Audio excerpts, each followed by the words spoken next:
stopping at a grocery store to pick up a few things before the impending snowstorm hit, Penny returned to the car to find it empty. Karissa was gone. A mother's worst nightmare had just begun, and what had followed was a desperate search that gripped the community. At first, it seemed like a tragic case of a child who had simply run off. But as the days passed, the truth that would unfold was far more disturbing and far more devastating than anyone could have imagined. What really happened to Karissa Boudreau?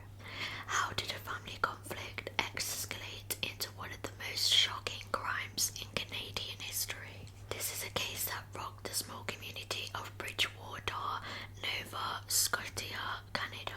Nestled on the scenic south shore of the province, Bridgewater is a tight-knit town with a population of just around 8,500 people.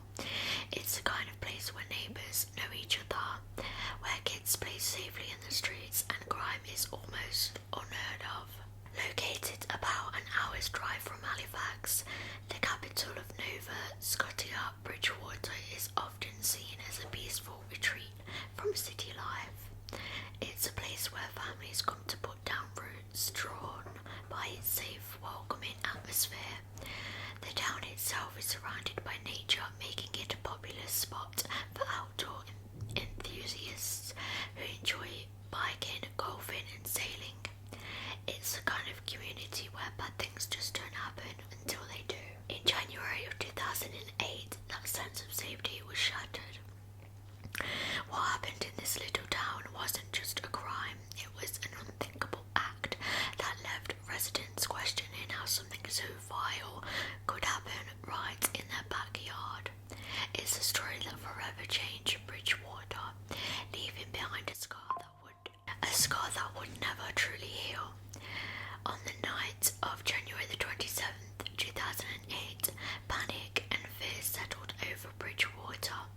At approximately 8:30 p.m, Penny Budro walked into the Bridgewater Police Department and reported that her 12-year-old daughter, Karissa Boudreau, was missing. According to Penny, earlier that afternoon, the two had argued in the parking lot of a Sobeys grocery store. It wasn't an unusual argument, just regular teenage stuff, she claimed. After the disagreement, Penny went into the store to pick up a few things, while Karissa stayed in the car. But when Penny returned, Karissa was gone, just gone like she'd vanished into thin air. Penny said she frantically searched for her daughter, driving through the streets of Bridgewater in a panic. She called Karissa's friends, her teacher, anyone who might know where her daughter had gone, but no one had heard from Karissa. Keep in mind, this was in January in Nova Scotia. The temperature was brutally cold and a snowstorm was hitting the area that evening. Penny reported that the last time she saw Karissa, her daughter had been wearing pink Crocs, jeans, a t-shirt, a black hoodie and a black vest. Karissa had also left her cell phone behind in the car, leaving her with no way to reach out if she needed help, which is kind of sus because what teenager leaves her phone, do you know what I mean? For the police, it was an immediate red flag. A young girl dressed inadequately for the freezing weather with no phone, no sign of where she's gone. Every minute that passed felt critical. The following day came and went, and still no one had seen or heard from Karissa. As you can imagine, the fear in Bridgewater was palpable. With a child missing in the dead of winter and temperatures plummeting, the police and the community knew they couldn't waste time. A media alert was issued and a full-scale search effort began. It was all hands on deck as volunteers, officers and search teams scoured the town and surrounding areas, desperate to find any trace of Karissa. 2 days after Karissa Budro was reported missing, the atmosphere in Bridgewater had grown tense and fearful. Despite extensive search efforts, there were still no signs of the 12-year-old.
questions were beginning to bubble up. Questions that would soon tear apart the narrative that had been built around Karissa's disappearance. As they stretched into weeks, the hope of finding Karissa alive grew fainter, and unsettling suspicions began to take root. As the days passed, the community of Bridgewater grew more desperate for answers. The search for Karissa Boudreau intensified, but despite their best efforts, no trace of the 12-year-old could be found. Police were struggling with the lack of concrete evidence. They admitted they had no confirmation that Karissa had ever been at the Sobeys parking lot the night she went missing. There was no surveillance footage of the area to support Benny's story. This revelation made the situation even more troubling, as it cast doubt on the last known sighting of Karissa. Adding to the growing unease was a simple, heartbreaking reality. It was incredibly unusual for a child of Karissa's age to be gone for so long without contacting anyone. The more time passed, the less likely it seemed that she would return home safely. On February the 6th, a full week after Karissa had disappeared, search efforts expanded to include the La Havre River. Divers combed the icy waters while air and ground teams continued to cover as much territory as possible. Despite these exhaustive efforts, there was still no sign of Karissa. Then on February the 9th, nearly 2 weeks after Karissa's disappearance, the tragic truth finally came to light. At approximately 11:35 a.m, a 911 call was placed by a woman who was travelling along a rural road with her 9-year-old son. They had pulled over so the boy could relieve himself by the side of the road. As he climbed over the embankment to find some privacy, he saw something sticking out of the snow, something small and pale. The boy screamed for his mother, and when she rushed over she saw what had terrified him. Bare toes sticking out of the snowbank. Realising the horror of what they had discovered, the woman flagged down a passing motorist and immediately called 911. Authorities quickly arrived on the scene, and it wasn't long before the body was positively identified as that of Karissa Boudreau. The entire community's worst fears had been realised.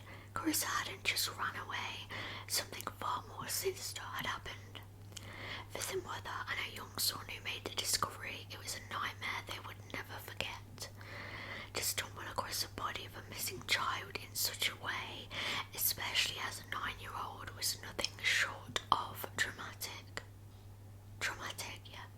Now, the state in which her body was found is pretty horrific. She was naked from the waist down. Her body was frozen solid by the winter cold, and a pair of white Winnie the Pooh underwear pulled down below her knees. That's right, her shirt was pulled up and her underwear was pulled down. Chief forensic pathologist for the province of Nova Scotia, Dr. Matt, attended the scene. From his observations, he noted that the body had been placed at the scene before rigor, so it would have been placed there shortly after death had occurred. At first, how the body was displayed with the shirts up and underwear down was made to be seen almost as if ASA had taken place, but no DNA evidence was found.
words were seared into the neighbours' memories. Quotation marks. Ben, how could you do this? I'm disgusted with you. I'm not going to help you. I'm leaving you. End quotation marks. Hearing that, I couldn't help but think, wow, those walls and floors must have been paper thin. Imagine living in an apartment where you could hear every word, every outburst. It's haunting to know that in the moments following Karissa's disappearance, such explosive arguments were happening just one floor above. At the time of the overheard argument, police had already been looking at Penny as a potential suspect, but this new information solidified their suspicions. It painted a troubling picture, one that made Penny's grief-stricken appearances at press conferences seem almost too well rehearsed. On February the 14th, Penny and Vernon were brought back to the police station. They were informed that the human remains discovered by the side of the road had been positively identified as Karissa Boudreau. Then, in a strategic move to gather more information, officers arrested Penny and Vernon. Despite the arrest, the investigation remained highly confidential. Police knew they needed to keep everything under wraps to preserve the integrity of their case. They couldn't afford to alert the public just yet, not while they were so close to uncovering the devastating truth. Alright, buckle up, this next part is straight out of an episode of Law & Order. Seriously, I didn't know Canadian police could be so crafty, but I'm honestly glad they were in this case.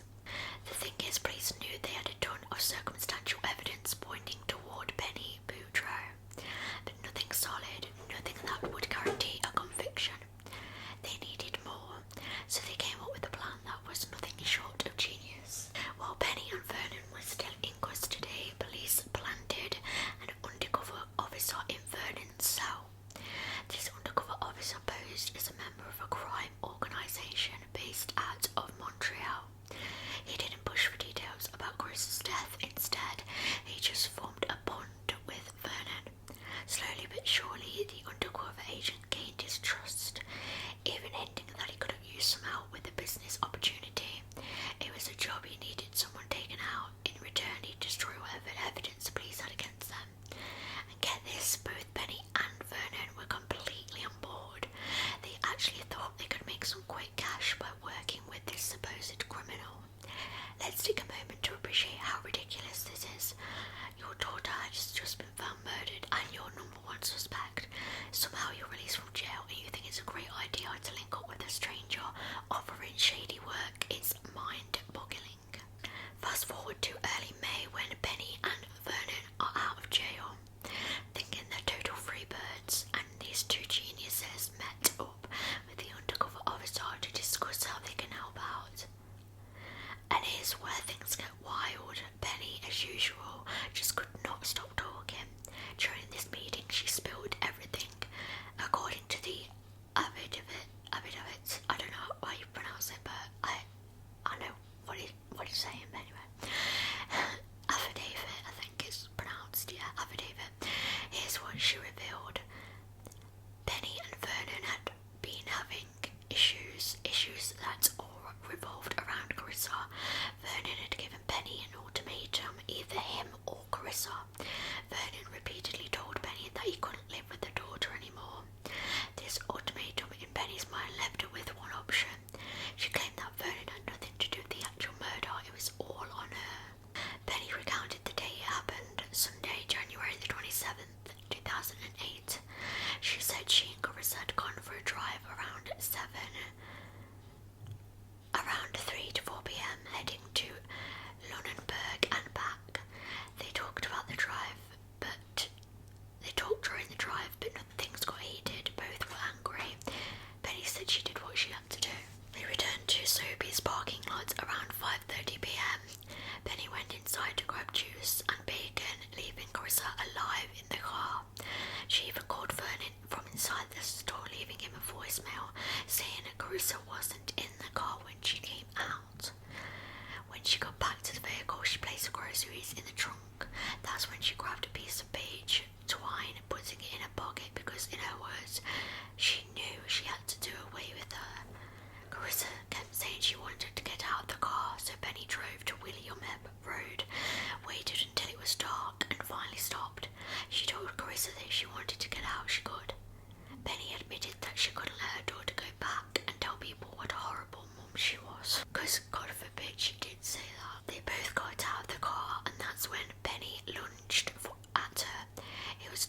snowy and Karissa slipped, falling on her back. The only thing she said was, "Mummy, don't." Penny described how she pinned her daughter down using her knee on Carissa's chest and her body weight to keep her from moving. Carissa's hands were trapped underneath her and Penny pressed her knees down to hold her still. Face to face with her daughter, Penny took the twine, wrapped it around her hands and then around Carissa's neck. She pulled with all her strength, crisscrossing the rope until she couldn't feel Karissa breathing anymore. Penny recalled hearing her daughter's desperate heaving breaths as she struggled, her hands digging into the snow. But when it was over and there was no more movement, she dragged Carissa's body back to the car, dumping her on the passenger side floor. Penny then drove to Bridgewater to figure out what to do next. She disposed of the twine in an empty Tim Hortons cup and tossed it into a garbage can. Afterward, she drove to a secluded spot, pulled Carissa's body out of the car and dragged her down an embankment using her jeans as leverage. In the process, Carissa's pants, pink underwear and striped socks came off. Penny left her body there, positioned in a way that would make it appear as though Karissa had been SA'd. She then rolled her daughter over the edge, confident that the snowstorm would hide the body for a while. Penny got back into the car, drove to a nearby swimming pool and threw away Carissa's hoodie, vest and the remaining crock. When she got home around 7 to 7:30 p.m, she told Vernon that Karissa was missing. She then made calls to family, friends and teachers, trying to make it seem like she was a concerned and frantic mother. Chillingly, Penny admitted that she would do anything for Vernon, and the thought of losing him was harder than the thought of losing her daughter. That's fucking wild. What the fuck? Like, I fucking just don't, I don't get it. What the fuck? Hearing these admissions left the undercover investigator stunned.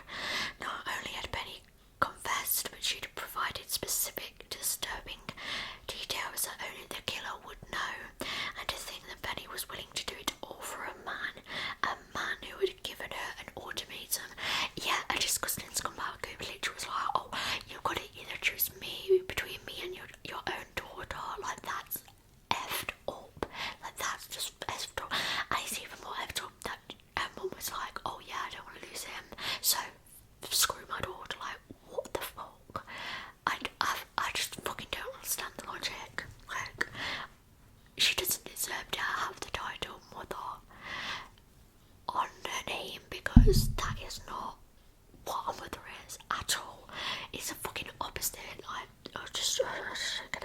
what happens next is truly the stuff of crime drama.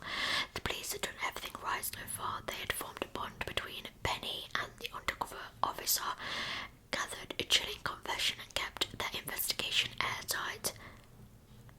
But they still needed something even more concrete, so they made a bold move. Penny actually took the undercover officer to the spot where she murdered Karissa, wanted to show him exactly how it had all gone down. As they arrived at the location, Penny calmly, almost nonchalantly, began describing every harrowing detail of the murder, right down to Carissa's desperate plea, "Mummy, don't."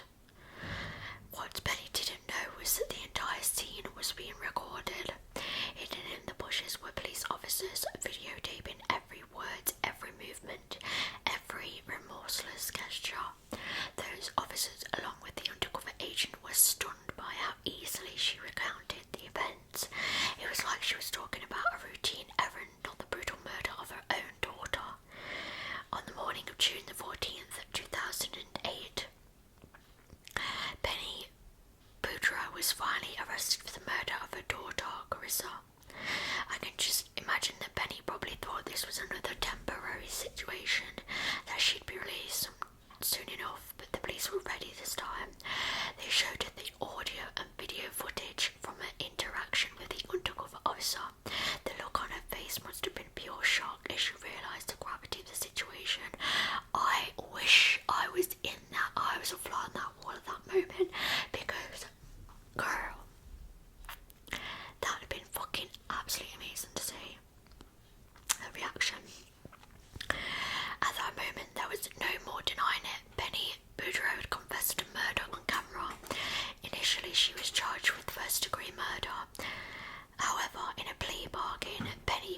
guilty to second-degree murder. Of course, is always a bloody plea deal, which carries a life sentence with no eligibility for parole for 20 years. When the sentences finally took place, hundreds of people crowded the courtroom, furious and disgusted. They shouted profanities at Penny as she was led inside. You can't blame them. It's hard to comprehend how a mother could do this to her own child. People were especially haunted by one specific detail from the confession: how Karissa took her small hands into the frozen ground, fighting to breathe as her mother tightened the twine around her neck. Those words, "Mummy, don't," echoed through the courtroom. During sentencing, Justice Margaret Stewart addressed Penny directly. "You can never call yourself a mother. The words, 'Mummy, don't,' are there to haunt you for the rest of their life. Amen to that. Amen." Literally, she cannot call herself a mother, because that is just so far from it. And to this day, those words are etched into the memory of everyone who followed this case. One of the most disturbing and unforgivable parts of this crime is how Penny staged the scene to make it appear as if Karissa had been SA'd. After brutally murdering her daughter, she pulled up Karissa's shirts and pulled down her underwear, leaving her exposed, completely vulnerable even in death. All of this to save herself, to make investigators think someone else had killed her daughter. It's beyond heartless, it's pure evil. As for Vernon McCumber, he faced no charges. The court found that he never asked Penny to murder Karissa. He didn't explicitly know or intend for that to happen. He just wanted Karissa to live elsewhere, possibly with her father. But Penny took it upon herself to eliminate that as needing to eliminate her own daughter. It's a tragic and horrifying story, one that leaves us questioning how someone could choose a relationship over their own child. Karissa Boudreau never got the chance to grow up, to experience life, or to find happiness, and the person responsible was the one who's supposed to protect her the most. As of 2025, there's a new and shocking development in this case. Penny Budro has been serving a life sentence for the murder of her daughter. Karissa could soon be applying for unescorted temporary absences from prison.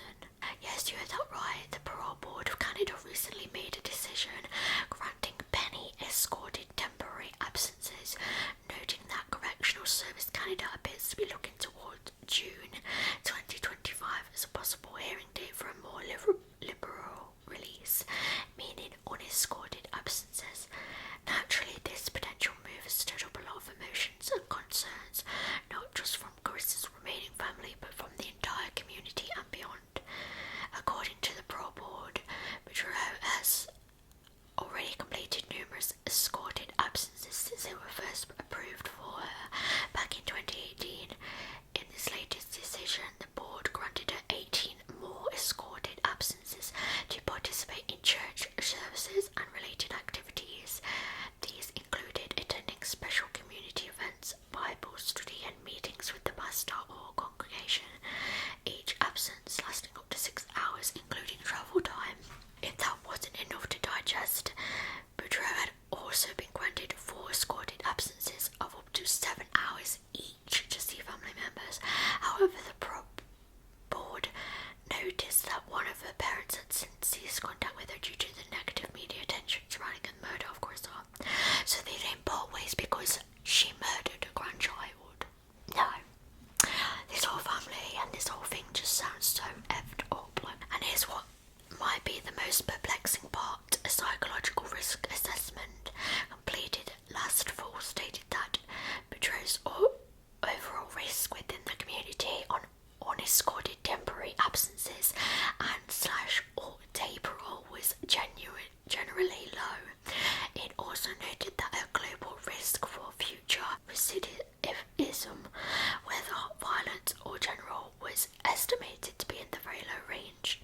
Hearing this, it's hard not to feel a mix of frustration and disbelief. How does someone who committed such a brutal and heart-wrenching crime suddenly get assessed as a low risk?